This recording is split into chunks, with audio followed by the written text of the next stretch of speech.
Hello friends, स्वागत है आप लोगों का फिर से एक नई वीडियो में। आज हम आप लोगों के सामने त्रिकोणमिति का सारणी लेकर आए हुए हैं। आज हम आप लोगों को इस वीडियो में बहुत बेहतरीन ढंग से समझाने वाले हैं कि इसका त्रिकोणमिति सारणी मतलब त्रिकोणमिति का टेबल को आप किस प्रकार याद रख पाओगे। एग्जाम में इसका बहुत ही इंपॉर्टेंट रोल है। जैसे अगर आपको पूछ दिया जाए कि साइन 30 डिग्री का वैल्यू क्या रहेगा, साइन 45 डिग्री का वैल्यू क्या रहेगा, टेन 45 डिग्री का वैल्यू क्या है, टेन 60 डिग्री का वैल्यू क्या है, अगर आप नहीं जानोगे तो एक भी क्वेश्चन नहीं बनेगा। जैसे आपको शो कर रहा होगा, इस तरह का क्वेश्चन एग्जाम में पूछा जाता है और इस तरह का क्वेश्चन बनाने के लिए आपको इस टेबल को याद रखना बहुत ज़रूरी है। अब लोग क्या होते हैं कि टेबल को याद नहीं रख पाते। कारण क्या है कि बहुत ज़्यादा लंबा हो जाता है कि 0 डिग्री वैल्यू, 30 डिग्री का, 45 डिग्री का, 90 डिग्री, 60 डिग्री और 90 डिग्री, और उसके बाद इधर साइन का याद रखना है, कोस का याद रखना है, टेन का याद रखना है, कोसेक का, सेक का और कोट का याद रखना है, तो लोग नहीं याद रख पाते हैं। लेकिन हम इस वीडियो में बहुत बेहतरीन ट्रिक लेकर आए हुए हैं। मतलब आपको याद रखने का झंझट से आप दूर हो जाओगे अगर आप इस टेबल को आसानी से समझ जाओगे। जो हम इस टेबल को आज समझाने वाले हैं तो आपको लगेगा त्रिकोणमिति का टेबल तो मेरे मुट्ठी में है। तो आइए इस वीडियो को शुरू करते हैं और आपको डिटेल्स में समझाते हैं। जिससे देखिए आपको क्या निकालना होगा। सबसे पहले 0 डिग्री का मान, 30 डिग्री, 45 डिग्री, 60 डिग्री, 90। पहले हम साइन का निकालना पड़ेगा। क्या निकालना पड़ेगा? साइन का निकालना पड़ेगा। साइन थीटा, थीटा के जगह पर हम ए ले लिए, यहाँ थीटा भी लोगे तो कोई दिक्कत नहीं है। अब कहोगे सर साइन, कोस, टेन, कोसेक, सेक और कोट, लेकिन आप एक कॉलम खाली रखें। एक कॉलम इसलिए खाली रखे हैं ताकि आपको समझाना है और वही एक कॉलम से सारा आंसर आ जाएगा। कैसे आएगा आप ध्यान से देखिए। सबसे पहले हम कुछ नहीं करते, आप लिख दीजिए 0, 1, 2, 3 और 4। आप ऐसा लिख सकते हैं, आसानी से लिख सकते हैं 0, 1, 2, 3, 4। यहीं से सब कुछ का आंसर आ जाएगा। आप ध्यान से समझिएगा। 0, 1, 2, 3 और 4 लिख लिए। अब सब में रूट लगा दीजिए। सब में क्या लगा दीजिए? रूट लगा दीजिए। तो सब में हम रूट लगा रहे हैं, देखिए सब में लगा दिए रूट। और सबको क्या करते हैं, अब 2 से भागा दे दीजिए। 2 से क्या कर दीजिए? भागा दे दीजिए। कुछ सबको 2 से हम भागा दे रहे हैं, देखिए सब में रूट लगा दिए और सब में 2 से क्या कर दिए? भागा दिए। आपको क्या करना है? 0, 1, 2, 3 और 4 लिख लेना है।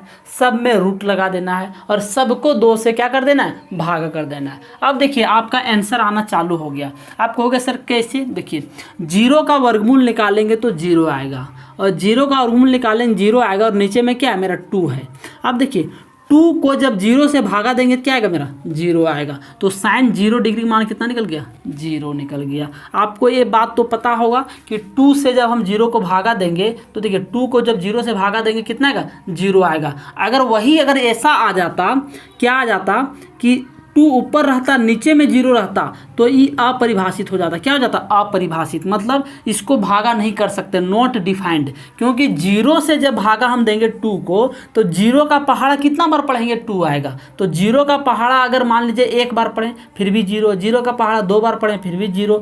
तो हम क्या कर रहे हैं कि वैल्यू को डिफाइंड नहीं कर पा रहे हैं, इसलिए ये हो गया अपरिभाषित। अपरिभाषित। आप इतना बात को जरूर ध्यान में रखिएगा कि अगर ऊपर में 0 रहेगा, नीचे में कोई संख्या रहेगा तो 0 आएगा। अगर ऊपर में कोई संख्या रहा, नीचे में 0 आ जाएगा तो क्या हो जाएगा? अपरिभाषित हो जाएगा। क्या हो जाएगा? अपरिभाषित। ये बात तो आपको समझ में आ गया। आप जैसे P/Q के रूप में लिखते हैं कि परिमेय संख्या किसे कहता है? जो P/Q के रूप में लिखेंगे।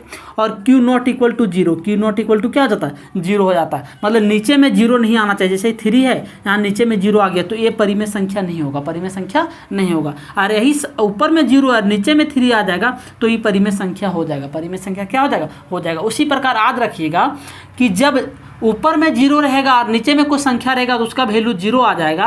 और अगर ऊपर में संख्या रहा, नीचे में 0 रहा तो वह अपरिभाषित क्या हो जाएगा? अपरिभाषित होगा। तो इस प्रकार हम यहाँ क्या देखें कि 0 का वर्गमूल निकाले 0 और नीचे मेरा क्या? 2, और 2 से जब 0 को भागा देंगे क्या आएगा? 0 आएगा। देखिए कितना आसानी से हम निकाल लिए। अब सेकंड में आ जाइए। सेकंड में क्या है? √1। तो √1 का वर्गमूल निकालेंगे क्या निकलेगा? 1 निकलेगा। और 1 नीचे में क्या? मेरा 2 होगा। तो देखिए कितना साइन 30 डिग्री का वैल्यू कितना निकल गया? 1/2 निकल गया। अब 45 डिग्री का निकालना है। तो 45 डिग्री के लिए निकालने के लिए थोड़ा आपको ध्यान से समझना होगा। इधर हम मिटा देते हैं क्या आपको ध्यान से समझना होगा कि 45 डिग्री का वैल्यू निकालना है। मेरे पास क्या दिया है, √2/2 दिया है, √2/2 दिया है। अब इससे क्या निकालना, 45 डिग्री का वैल्यू निकालना है। देखिए अगर नीचे में रूट रहता तो हम हर परिमेकरण कर सकते थे कि जब मान लीजिए कोई संख्या नीचे में रूट में रहेगा तो हम क्या करेंगे, हर परिमेकरण कर देंगे। लेकिन यहाँ नीचे में रूट नहीं है, रूट है ऊपर में, तो हर परिमेकरण हो नहीं सकता। तो नहीं हो सकता है, इसको हम ऐसा लिख सकते हैं, √2 का √2 और नीचे में है 2, तो 2 को लिख सकते हैं √2 × √2। आसानी से लिख सकते हैं कि आदमी वही है, सिर्फ उसका रंग और रूप चेंज कर दिए। रंग और रूप क्या किए, चेंज किए। इससे क्या हुआ कि आदमी तो वही है लेकिन उसका रूप में चेंजिंग हो गया। रूप में क्या हो गया, चेंजिंग। आप कहोगे सर ऐसा क्यों कि, ऐसा इसलिए कि सर कि इससे क्या करेंगे, भागा दे देंगे और ऊपर में कुछ नहीं बचा, क्या बचा, 1। तो क्या हो गया, 1/√2। 1/√2 क्या निकल गया, 45 डिग्री का मान निकल गया। सर देखिए कितना आसानी से हम निकाल लिए। अब हम मेरा देखिए ये क्या है, √3/2 है। अब √3/2 है तो आप ध्यान से देखिए कि √3/2 है तो हम देख रहे हैं कि अगर नीचे में रूट रहता तो हर परिमेकरण कर सकते थे, और नीचे में रूट नहीं है तो हर परिमेकरण हम कर भी नहीं सकते। तो ये मेरा क्या आ जाएगा, जो है वही आ जाएगा, √3/2 आ जाएगा। उसके बाद क्या है, √4/2। अब √4/2 है तो इसको क्या होगा, 4 का वर्गमूल 2 और नीचे में मेरा 2 से 2 को भागा देंगे, कितना आएगा, 1। कितना गया, 1। अब देखिए आपका काम आसान हो गया। अब आपका काम आसान क्या हुआ, अगर साइन का आप निकाल लिए तो बाकी सबका निकाल लोगे, बाकी सबका क्या करोगे, निकाल लोगे। क्या करना है, कोस का कैसे निकलेगा सर, कोस का कुछ नहीं करना है, जो लास्ट में है उसको फर्स्ट में लिख दीजिए, जो इधर है, जो लास्ट है उसको फर्स्ट करते जाइए, बाकी मतलब इधर वाला इधर से कर दीजिए, आपका काम हो गया। जो लास्ट था फर्स्ट, जो सेकंड था इधर सेकंड, 1/√2 यहाँ हो गया, 1/√2। उसके बाद क्या हुआ, 1/2 यहाँ हो गया और 0 मेरा कहाँ हो गया, यहाँ हो गया। देखिए ये कितना निकल गया, ये कोस का निकल गया। देखिए साइन का जब हम निकाले तो कोस का निकालना क्या हो गया, बहुत ही आसान हो गया। अब हम tan का कैसे निकालेंगे, देखिए थोड़ा सा इसको हम मिटा देते हैं कि tan का हम कैसे निकालेंगे। देखिए tan का निकालना आसान है, क्योंकि tan थीटा मतलब tan A बराबर एक फार्मूला होता है P/B। क्या होता है, P/B। तो इसका 2 फार्मूला बनता है, एक बनता है tan का P/B और एक बनता है tan थीटा बराबर होता है sin θ/cos θ। इसका 2 फार्मूला बनता है, एक बन गया P/B और एक tan का फार्मूला बनता है, जब आगे आप पढ़ोगे तो sin θ/cos θ बनता है। तो लेकिन आप कहोगे सर ये कैसे बनता है, तो देखिए कैसे बनता है। sin θ को लिख सकते हैं P/H, cos θ का फार्मूला क्या होता है, B/H होता है। tan θ का P/H, cos θ का B/H। अब देखिए इससे इसको क्या कर सकते हैं, हम भागा दे सकते हैं, और जैसे इसको भागा दिए तो क्या आ गया, P/B। P/ क्या आ गया, B आ गया। तो P/B किसका होता है, P/B किसका होता है, tan का होता है। तो देखिए tan θ का कैसे फार्मूला बन गया, सो आपको समझ में आ गया कि tan θ को लिख सकते हैं sin θ/cos θ। कैसे लिखेंगे, यहाँ से आपको समझ में आ गया होगा। तो यहाँ से समझ में आ गया, तो उसी प्रकार देखिए अगर इससे इसको भागा देंगे तो इसका आंसर निकल जाएगा, इससे इसको भागा देंगे तो इसका आंसर निकल जाएगा। जैसे हो रहा है ना, tan θ बराबर sin θ/cos θ, तो इसको इससे भागा दे रहे हैं, इसका आंसर, इसको इससे भागा दे रहे हैं, इसका आंसर, इसको इससे भागा देंगे, इसका, इसको इसके भागा देंगे, इसका, और इसको इसको भागा देंगे तो इसका निकल जाएगा। तो आप भागा दे दीजिए। देखिए 0 ऊपर में है, नीचे में क्या है, 1 है। तो जब 0 ऊपर में रहेगा, नीचे में 1 रहेगा, तो हम आप लोगों को बताए थे क्या वैल्यू आएगा, 0। तो इसका tan 0 डिग्री का मान कितना निकल गया, 0 निकल गया। देखिए क्योंकि अगर नीचे में 0 आ रहा होता तो अपरिभाषित हो जाता। अब देखिए 1/2, 1 क्या है, 2, और नीचे में मेरा क्या है, √3/2, √3/2। अब ये 2 से 2 क्या हुआ, खत्म हो गया, तो क्या बचा, 1/√3, 1/√3। ये आप लोगों को समझ में आ गया ना कैसे खत्म हो, जैसे 1/2 है, ये भागा में पलटेंगे कहाँ चला जाएगा, गुना में। देखिए तो 2 से 2 खत्म हो गया तो क्या बचा, 1/√2। तो वही लिखे 1/√2। तो tan 30 डिग्री का मान कितना निकल गया, 1/√3 निकल गया। अब क्या होगा, अब हम देख रहे हैं कि इसको इससे भागा देंगे। देखिए 1/√2, 1/√2 भागा देंगे तो पूरा पूरी क्या हो, कट के क्या हो जाएगा, 1 आ जाएगा। क्या आ जाएगा, 1 आ जाएगा। और इसको भागा दीजिए, देखिए √3/2 को भागा देंगे 1/2 से, तो देखिए ये 2 से 2 खत्म हो गया। 1 से √3 को भागा देंगे, क्या आएगा, √3 आएगा। देखिए कितना आसानी से निकाल लिए।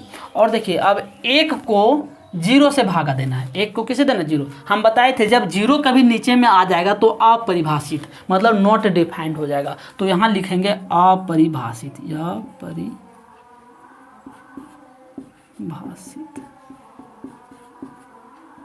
देखिए कितना आसानी से हम निकाल लिए। अब निकालना है किसका? कोसेक का, सेक का और कॉट का। अब देखिए कोसेक, सेक और कॉट का निकालना बहुत आसान है। ये 3 निकल गया। हम लोग सबको जानते हैं एक्सरसाइज 8.1 में क्लास 10th में पढ़े होंगे कि साइन थीटा, तो साइन थीटा का उल्टा होता है कोसेक थीटा। क्या होता है? Cosec theta. उसके बाद क्या पढ़े थे? कोस थीटा, तो कोस थीटा का उल्टा होता है सेक थीटा। क्या पढ़े थे? Sec theta. पढ़े थे टेन थीटा, तो टेन थीटा का उल्टा क्या होता है? कॉट थीटा पढ़े थे। तो इस सब इसका उल्टा होता है। क्या होता है? उल्टा। तो हम क्या करेंगे? साइन का उल्टा कर देंगे तो कोसेक निकल जाएगा। तो साइन का उल्टा कीजिए। देखिए साइन का उल्टा कैसे करेंगे? है जीरो, इसका नीचे कुछ नहीं तो क्या है? 1। अब इसका उल्टा करेंगे तो 1 चला जाएगा, नीचे चला जाएगा 0। अब नीचे में कभी 0 आ जाएगा तो क्या हो जाएगा? अपरिभाषित। यहाँ क्या हो जाएगा? अपरिभाषित। उसके बाद आ जाइए, उसके बाद हम क्या निकालेंगे? देखिए इसका उल्टा कीजिए। अब 30 डिग्री का निकालिए, कोसेक 30 डिग्री का। अब क्या करना है? 1/2 का उल्टा करना है। तो 1/2 है, उल्टा करेंगे तो कहाँ चला जाएगा? 2 ऊपर चला जाएगा, 1 नीचे आएगा। 1 से जब 2 को भागा देंगे कितना आएगा? 2। तो इसका आंसर कितना आ गया? 2 आ गया। देखिए कितना आसानी से हम निकाल रहे हैं।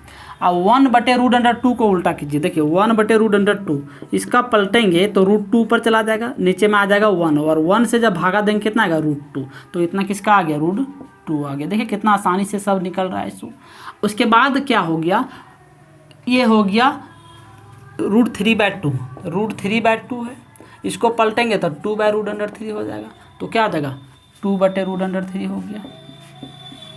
और कितना है? 1 है, तो 1 को पलटेंगे तो 1 ही आएगा। 1 को किसी तरह भी पलट लीजिए, क्या आएगा? 1 ही आएगा। जैसे 1 है, इसका नीचे कुछ नहीं तो क्या है? 1। पलटेंगे तो 1 ऊपर 1 नीचे, कटेंगे तो क्या आ जाएगा? 1 आंसर आ गया। तो कितना आ गया? 1 आंसर आ गया। अब सेक, सेक किसका उल्टा होता है? कोस का उल्टा एक सेक होता है। तो कोस का उल्टा कर दीजिए। कोस का 1 है, 1 को पलटेंगे क्या आएगा? 1 ही आएगा। उसके बाद देखिए √3/2 है, तो पलटेंगे क्या आ जाएगा? √3 ऊपर था, अब और क्या चला जाएगा? 2 ऊपर चला जाएगा, और नीचे में मेरा आ जाएगा √3 आ गया। अब देखो 1/√2, अब पलटेंगे तो कहाँ चला जाएगा? √2 ऊपर चला जाएगा, तो √2 हो गया। उसके बाद कितना हो गया? कोस का हो गया। उसके बाद देखिए 1/2 पलटेंगे तो 2 चला जाएगा ऊपर। अब इसको समझिए, 0, तो 0 है, यहाँ नीचे कुछ नहीं तो क्या है? 1। अब पलटेंगे तो 1 ऊपर और नीचे में 0, और नीचे में 0 आ जाएगा तो अपरिभाषित। क्या हो जाएगा? अपरिभाषित हो जाएगा। उसके बाद आ जाइए कॉट का। तो कॉट का क्या था? 10 का उल्टा। तो 10 में मेरा है 0, 10 में क्या है? 0, और 0 है, ऊपर नीचे में 1 है, पलटेंगे तो 1 ऊपर नीचे में 0, तो 0 में नीचे आ जाएगा तो क्या हो जाएगा? अपरिभाषित। क्या हो जाएगा?